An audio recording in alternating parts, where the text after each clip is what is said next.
So without further ado, I would like to welcome Mr. Mike Davis. Mike and his team of dealer analysts here at Opportunity Max have several years of experience, all coaching dealerships and helping them improve your lead management strategy. So, Mike, let's talk about these 3 pain points that are preventing all of us from having happy customers and selling more cars. Thanks, Carly. Appreciate it, and glad to have the opportunity to talk to everybody about our white paper and this study that we've put together. We'd had the opportunity last summer to perform this study. We performed it on over 1,000 dealers. We took about 8 months in total from April through November of 2018 to query all these dealers using our mystery shop technology. We looked at outbound email, outbound phone call, text messaging, and chat communications through all of these dealers. A whole swath of dealers, so rural dealers, small dealers, large dealers, urban metropolises, all across the country, and we learned a lot of great stuff for it. So I'll start off everybody with a little bit of a quiz. One of the things that we coach to that's most important is making sure that you're understanding the customer question and answering the customer question when they ask it. So what do you think, Carly? What would you say? What percentage of these dealers answered the customer question, answered the mystery shopper customer question that we inquired about? I mean, I would hope at least 85% of them. Yeah, we were certainly surprised with the results. It was actually 35%. So 35% of dealers read and responded to customers' questions. So there's a lot to, certainly a lot to unpack there. So we will dive into it. But there's a couple other very interesting statistics that we noticed at a high level. So our top level score, the highest score we received across the country, 93%. So we have a couple dealers who got that solid A. We didn't have anybody who got a perfect, which may mean that we're making it a little bit tough, but we're trying to future ready this. We're trying to make sure that dealers are doing everything they can to respond to the modern customer. On the parallel to that, on the kind of the low end, only 14 dealers failed it entirely. Only 14 dealers got a 0. So we feel like that we were pretty solidly compact in the middle there. 34% of dealers earned a passing score. So that would be 60 and above. 34% of dealers scored higher than that. And 65% of dealers did not answer the specific customer questions, meaning they didn't address the questions that the customer asked. That, of course, means that, like I said, 35% did answer those questions. So a lot of room for improvement there. Average dealer score overall, right smack in the middle at 50%. So this data tells us a lot. We kind of tried to unpack it and look at what pain points are really causing this. And that's what we're hoping to talk and discuss a little bit more in depth here today. Overall, high level here, we really learned that customer expectations were just not met. Response times in most instances were very poor. We'll talk about response time specifically here in a moment, but it certainly didn't paint a very great picture of that. Most customers did not really like the dealership experience, and if you can imagine that only 35% of them had a question answered that they asked, then you can kind of understand why. It's really not that much of a wonder why experiences like Carvana are kind of gaining in popularity. And I've been seeing more ads of it. I'm sure most of us have been seeing ads. I saw an ad on the gym on the TV this morning about Carvana. Millennials and younger folks who are turned off by the traditional dealer experience are looking at these more modern experiences as a lower friction way of purchasing a car. So we need to future ready ourselves as dealers and folks who work in this community. We need to make sure that we're looking towards the future and making sure that we have a thorough understanding of what a low pressure, transparent buying environment looks like so we can deliver that to the customer. So let's dive into the first to the pain points here. First one is about it really focuses on the poor execution of best practices. So what we really noticed is that we expect technology to really assist us in doing what it is that we need to do for our stores. And we know that the most proactive dealers among us really utilize their CRM for doing that. But still, the shopper interaction overall is pretty poor, and that this survey really reflects that. Chief among all these statistics, of course, are our 35% rate of customer questions answered. There's some things that you can automate. You can automate workflows. You can automate responses to customers to a degree, but answering their customer questions and taking a personal touch may never truly be automated, or at least not to the degree that we need today. So while a great, well-defined process is great to have on paper. It's still not being executed with our technology like we expect it to. So there's still room to grow there. Next up, as I mentioned, reading the lead is critical. So 35% of customers got an answer to their question, 65% did not. 50% of dealers did not confirm availability and give a requested price quote. So we kind of look at these as the trinity here of responding to the customer's question, responding with price, and responding with availability. Those are the three most critical things to do quickly when you respond to a customer. And only about half of dealers really did that. 77% of dealers were not able to provide pricing or answer a product question over their chat service. Now, I know that we got a lot of dealers on the call here today, and you're probably going to say, I use a third party for my chat service, and they're not allowed to provide pricing that is not website-based pricing.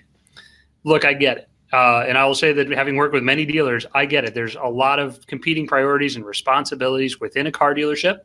We want to make sure that we're making the best use of our resources and our time and our money. So we very frequently turn to third-party programs to leverage our chat.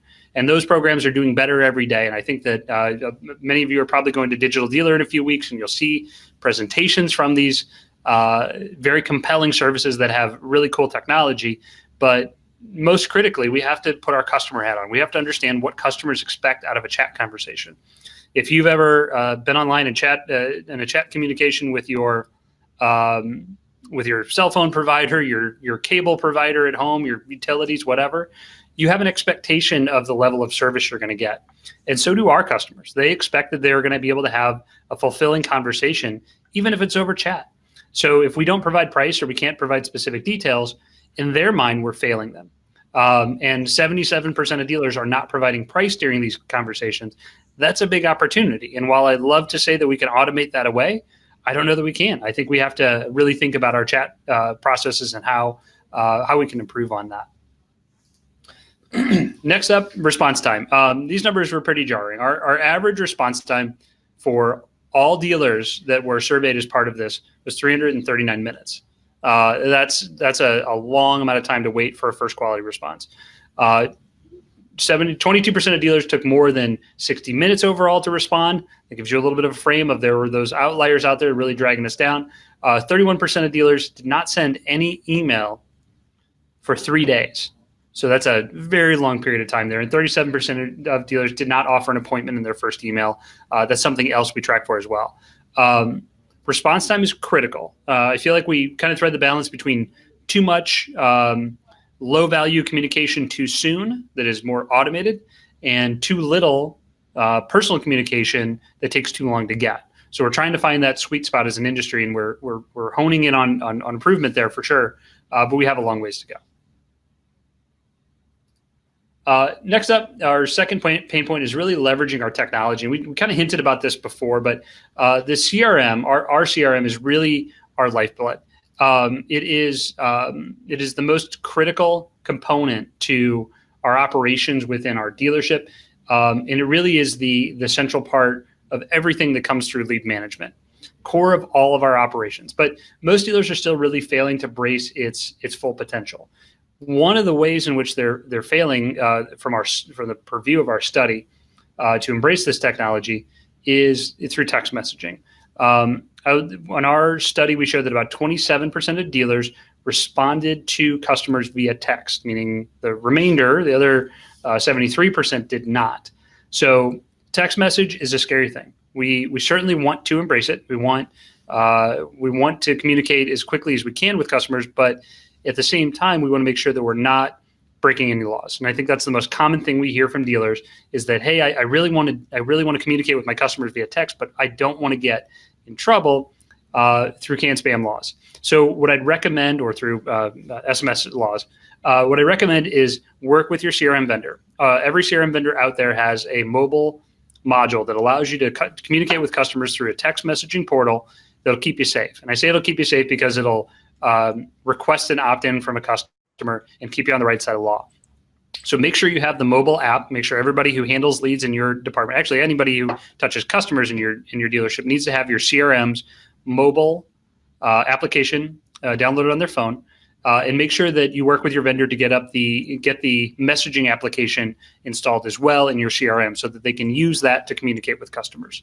It is very easy for salespeople to step outside the CRM realm and communicate directly with customers using their mobile phone. It's very tempting to do that because it's so fast, but encourage them that the expectation is that we stay within the CRM for all of our communications. As managers, I know that there's managers on the phone here as well. It's your job to make sure that all communications documented in the CRM. So we may want to step outside of it. We may want to take the path of least resistance, and I understand that. But if the salesperson's off and a customer shows up without any way to track what that communication has looked like, how do you split that sale? How do you handle that customer? How do you have an understanding of where they've come from and what their journey looks like and what they're expecting out of their visit if they show up when the salesperson who's been handling them is off? You need to do it through the CRM. It needs to happen in the CRM. We find that mobile messaging is incredibly popular among millennials, 2-to-1 ratio compared to other shoppers that are not millennials. So the growing, burgeoning group of folks that are buying their first or second car now are very fond of communicating via this method. So make sure you're aware of it and make sure that you work with your CRM to manage that. Video. So we talk a lot about the importance of video and video consumption broadly through not just the automotive industry, but every industry under the sun is very popular. It is a very engaging platform. Heck, that's really our consulting is now based on video platforms because we understand how engaging video is to an on-demand consumption of video is to training.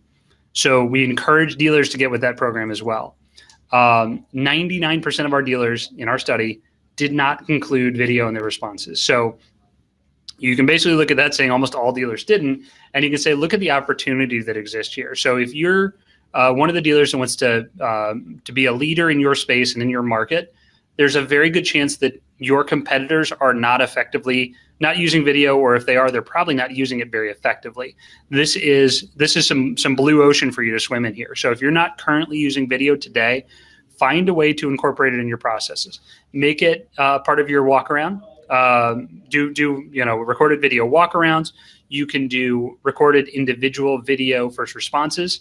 We've worked with BDC teams before, offsite BDC teams who are nowhere near the inventory that they're trying to sell, who still incorporate personal face-to-face video in every response that they send to customers. They can't show them the car because they're 1,000 miles away from it, but they can still fire up their camera and they can still record a short personal greeting via video to send to the customer. It's incredibly engaging.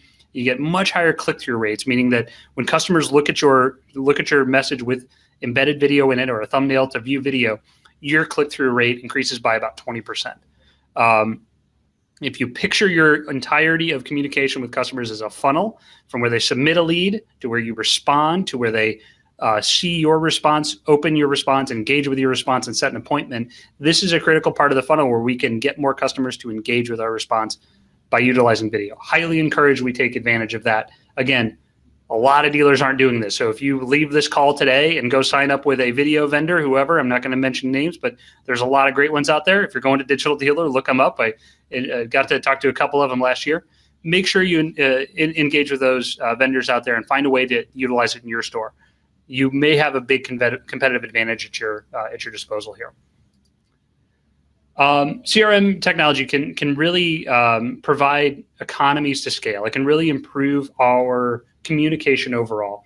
Make sure you're leveraging automated follow-up. And I know that a lot of dealers will kind of groan when we talk about automated follow-up because it feels so impersonal. What I'd recommend, or what I'd counter to that, is that the alternative is far worse. If we fail to follow up and stay on top of our customers, we're basically creating an opportunity for our competitors to come in and sweep that business away from us. We need to stay on top of them.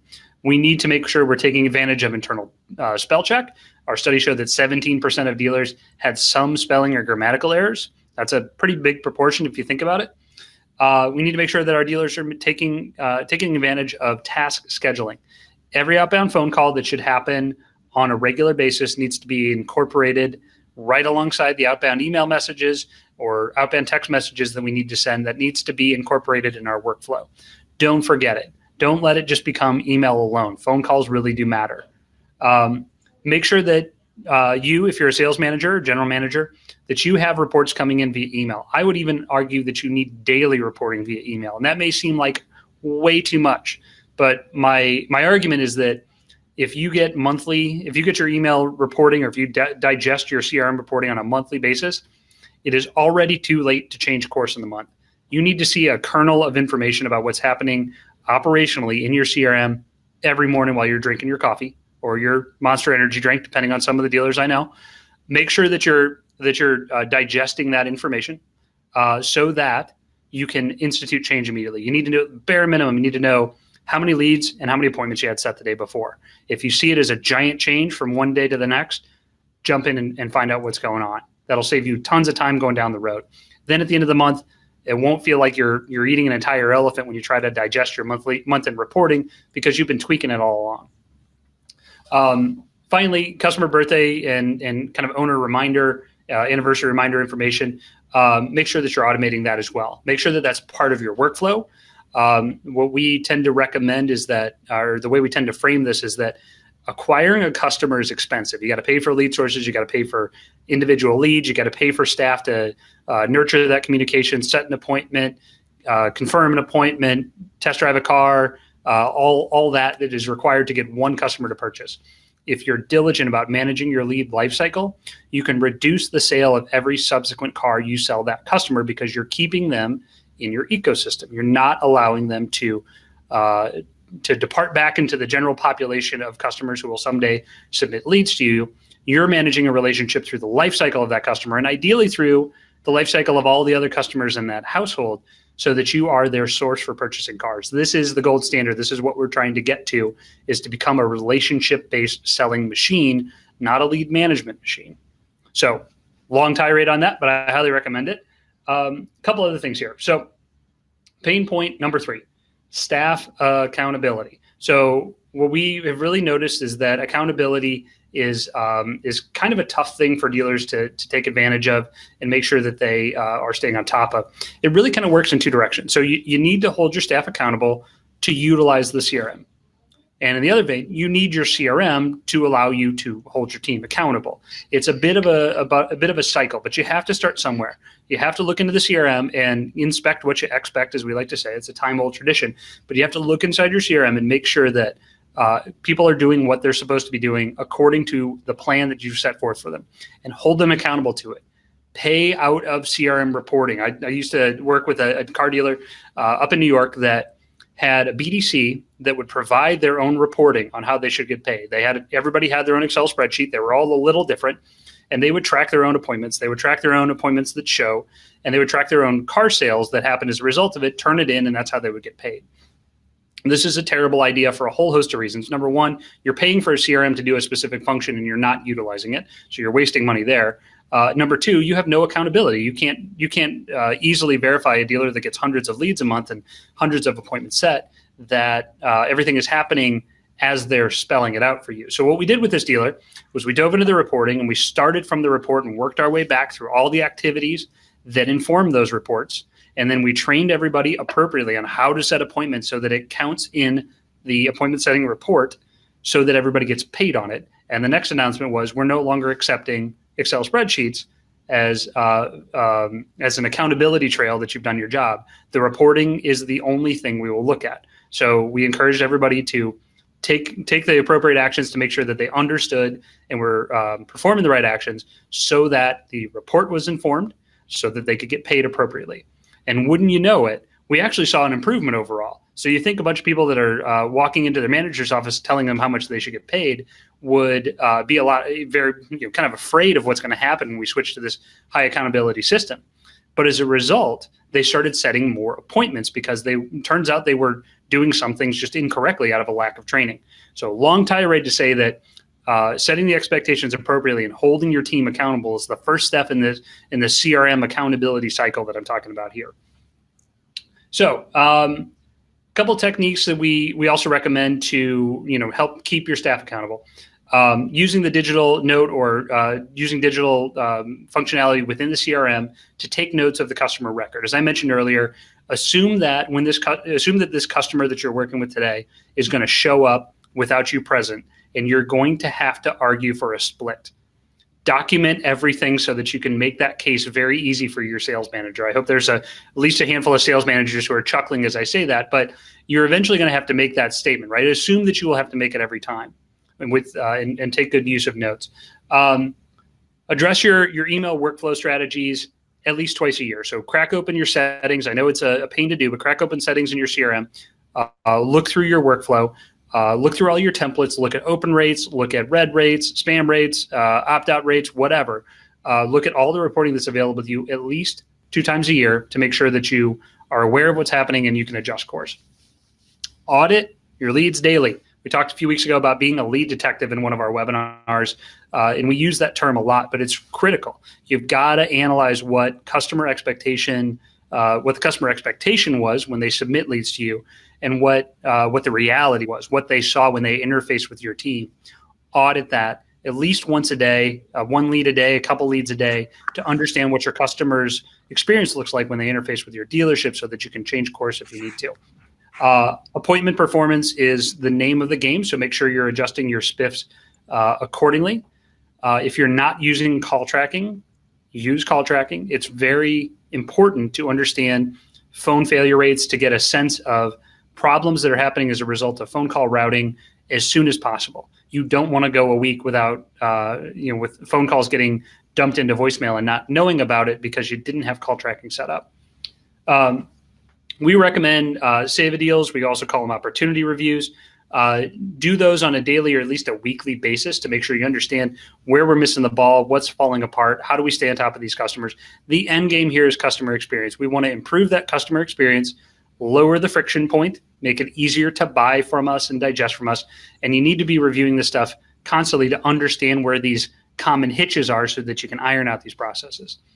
And we certainly recommend that you seek out CRM coaching for support and training. I'll say that lots of CRM vendors out there provide ongoing training. Obviously, that's our game here as well. So we recommend that you take advantage of that. And in summary here, what we would say to kind of conclude all this before I turn it back over to Carly, you got to make sure we expect the future. As we look to the future, we expect more leads. We expect higher lead volume from sources and methods that we probably can't even dream of yet today. We cannot become complacent. We can't leave leads unworked and unattended. It's this poor customer experience that drives lower sales.